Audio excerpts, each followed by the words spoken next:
अस्सलाम वालेकुम। मैं नईम अर्शद आपका करियर काउंसलर।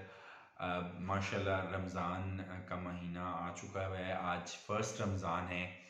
तो रमज़ान को फुल अवेयरनेस के साथ किस तरह से गुजारना चाहिए, इसके लिए कुछ गुजारिशात लेके मैं आपके पास हाजिर हुआ हूँ।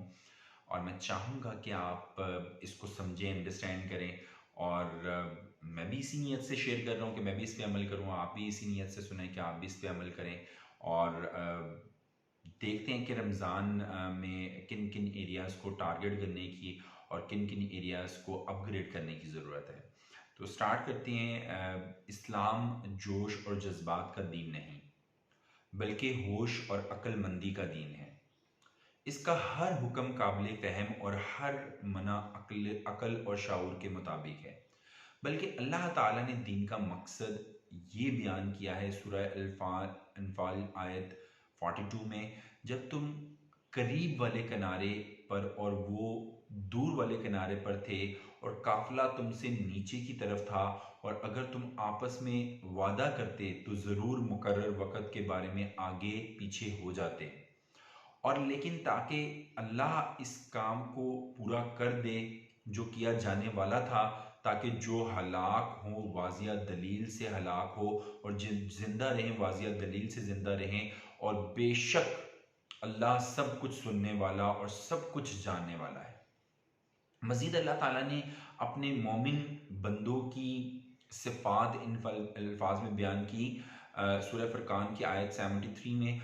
और वो कि जब इन्हें इनके रब की आयात के साथ नसीहत की जाए तो इन पर बहरे और अंधे होकर नहीं गिरते। मगर अफसोस कि सारी दुनिया में सबसे जोशीली और जज्बाती मुसलमान कौम है।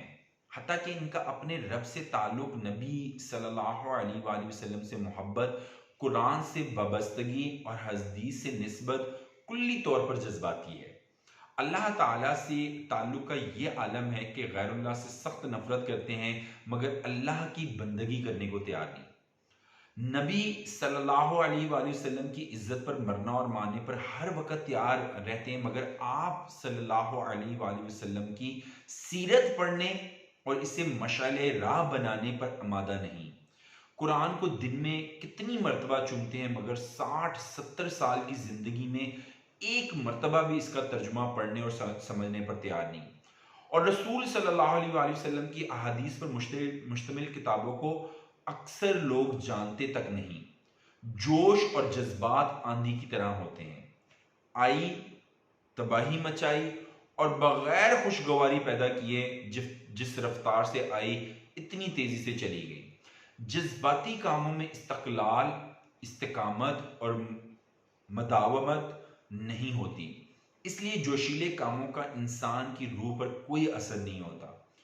इसलिए अल्लाह ताला को जोशीला काम नहीं, शाउरी काम पसंद है। जैसे कि आका अलैहि सलातो वस्सलाम ने इरशाद फरमाया सही बुखारी की 64 हदीस में, अल्लाह के यहाँ सबसे ज्यादा महबूब अमाल वो हैं जो हमेशा किए जाएं, अगरचा वो कम ही क्यों ना हो। क्या कमाल ब्यूटीफुल हदीस है।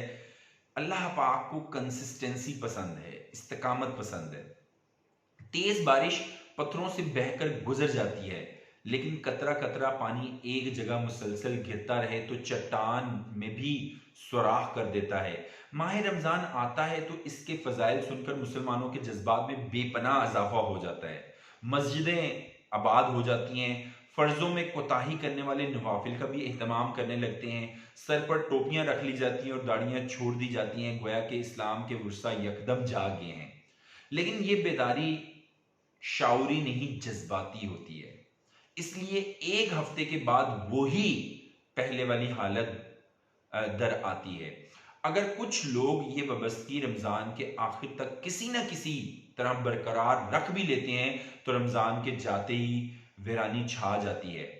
देख के लगता है कि देख के लगता ही नहीं कि रमजान आया था या अभी अभी गुजरा है। इसलिए आइंदा आने वाला रमजान शाऊर के साथ गुजारें, ताकि हमारी इन लोगों में शुमार हो जाएं तो माह रमजान की वजह से जन्नत में चले जाएंगे।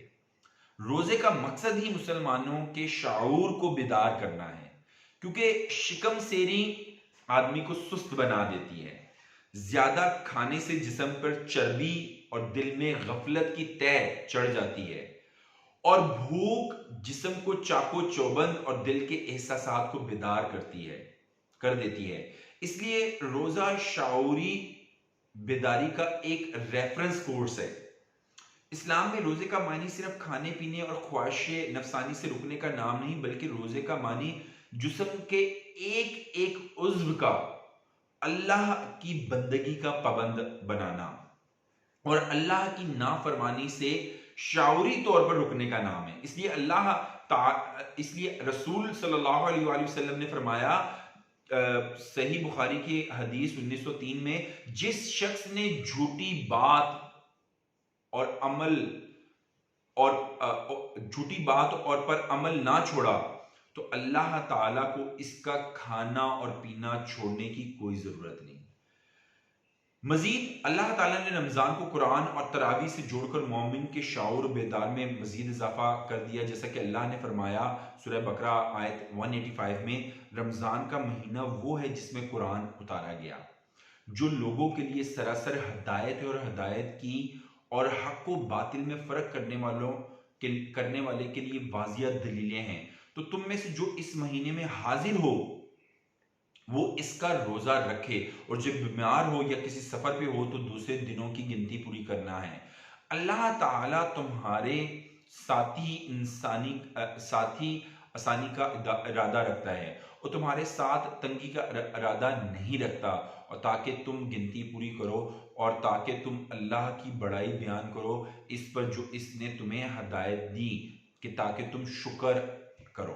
यानी कुरान लोगों की रहनुमाई करता है और हक को बातिल में तमीज का तरीका बताता है। आइए अहद करें कि आइंदा चंद दिनों तक शुरू होने वाले रमजान, बल्कि आज फर्स्ट रमजान हो चुकी हुई है, बेखबरी और जुनून के साथ नहीं बल्कि पूरे शाऊर, पूरी अवेयरनेस, पूरे विजडम के साथ गुजारेंगे।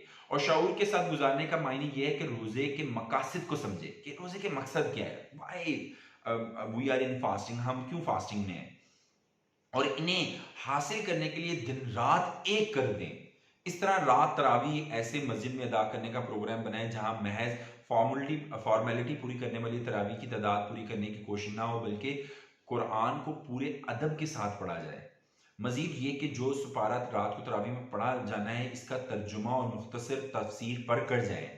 महज तलावत, और वो भी कुरान ख़त्म करने की गर्ज से जो तलावत की जाती है वो इस्लाम में मतलूब नहीं, बल्कि इससे मना किया गया है। जैसे कि रसूल सल्लल्लाहु अलैहि वसल्लम ने इरशाद फरमाया, जिसने 3 से कम मुद्दत में कुरान पढ़ा इसने इसे समझा ही नहीं। ये रमज़ान ज़िंदगी का आखिरी रमज़ान समझकर गुजारें, जैसा कि रसूल सल्लल्लाहु अलैहि वसल्लम ने इरशाद फरमाया, जब तू नमाज के लिए खड़ा हो तो इसे आखिरी समझ कर पढ़। नमाज हर दिन में 5 मरतबा होती है, जबकि रमज़ान साल के बाद एक मरतबा आता है, लिहाजा इसे बाला वली आखिर समझकर गुजारना चाहिए। एक मरतबा जबरील अलैहिस्सलाम आए और कहा, ए अल्लाह के रसूल, मैं दुआ करता हूँ आप आमीन कहें। फिर उन्होंने बद्दुआ करते हुए कहा, वो लोग अल्लाह की रहमत से दूर हों जिनकी ज़िंदगी में एक दफ़ा रमज़ान आए और जन्नत के हकदार ना बन सके। आप सल्लल्लाहु अलैहि वसल्लम ने इस पर भी आमीन कहा। आइए आने वाला रमज़ान इस तरह पूरे शाऊर, मुकम्मल मेहनत और आखिरी समझकर गुजारें कि अगला रमज़ान ना मिला तो ये एक रमज़ान ही हमारे जन्नत में दाखिले का सबब बन जाए। अल्लाह ताला से दुआ है कि अल्लाह ताला हमें रमज़ान की तमाम बरक़ात को हासिल करने की, माह सयाम की रिस्पेक्ट करने की और इसकी भरपूर मेहमान नवाजी करने की तौफीक अता फरमाए। और जो मैंने पढ़ा यहाँ पे, इसमें कोई गलती कोताही अल्लाह पाक उसको माफ़ फरमाए, और अल्लाह पाक इस महीने के सदक़े में हमें सही मानों में एक पक्का सच्चा मुसलमान बनाए। अस्सलामु अलैकुम व रहमतुल्लाहि व बरकातहू।